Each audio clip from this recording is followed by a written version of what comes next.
વડોદરા શહેરના હુઝરત પાગા વિસ્તારમાં કલકત્તા મોટર્સ નામની દુકાન ધરાવતા નીતિન હસમુખલાલ શાહે આજરોજ તેમની દુકાનમાં જ ગળે ફાંસો ખાઈ જીવન ટૂંકાવી લેતા ચકચાર વધી જવા પામી છે।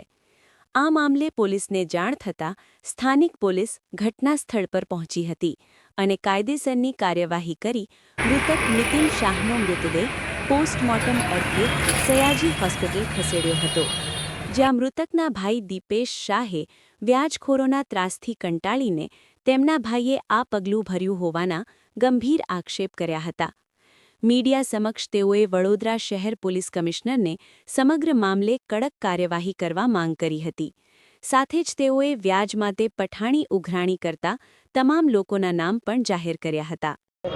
વ્યાજખોરના ત્રાસથી મારા ભાઈએ આપઘાત કર્યો છે, જેમાં મેઇન નામ ઘનશ્યામભાઈ ભીખાભાઈ પટેલ છે, જે અમારા વારસાગત દેવાના અમારી પાસે ચેકો લઈને અમારી પર ધાક ધમકી કરીને અમારી પૈસા વસૂલાત કરવા માંગતા હતા, જેના લીધે મારા ભાઈએ આપઘાત કરી છે। અને રાજુભાઈ પટેલ અને રોહન પટેલ જે અમારી પાસે અમારી દુકાનની ઓરિજિનલ ફાઇલ દબાઈ રાખી છે અને એ લોકો અમને ફાઇલ આપતા નથી અને ખોટા છતાં હિસાબ બતાવે છે કે હું 50 લાખ માગું છું, કરોડો માગું છું, 1.25 કરોડ માગું છું, એમ કહીને અમને અમારી દુકાન વેચવા દેતા માંગતા નથી, જેને કારણે મારા ભાઈને આ આપઘાત કરવાનું પત્તું ભર્યું। અને બીજા નંબરમાં મારા ભાભીના નામના ચેકો ત્રિવેણી ફાઇનાન્સના છે, જે મારા ભાઈએ વ્યાજ એટલું બધું ચૂકવી દીધું, મૂડી ચૂકવી દીધા પછી બી એ લોકો હજુ લેણા કાઢે છે। આ 3 જણ મેઇન વ્યક્તિ છે, આ જવાબદાર છે। આ લોકો એક અકોટામાં ફાઇનાન્સની ઓફિસ ધરાવે છે, એક માંજલપુર રહે છે અને એક વડસર બ્રિજ પાસે અંદર ગલીમાં રહે છે। મેઇન આરોપી ઘનશ્યામભાઈ ભીખાભાઈ પટેલ છે, જેને અમારા 4 કાકાના છોકરાઓ સાથે બધા ભાઈઓ પર ખોટા કેસો કર્યા છે।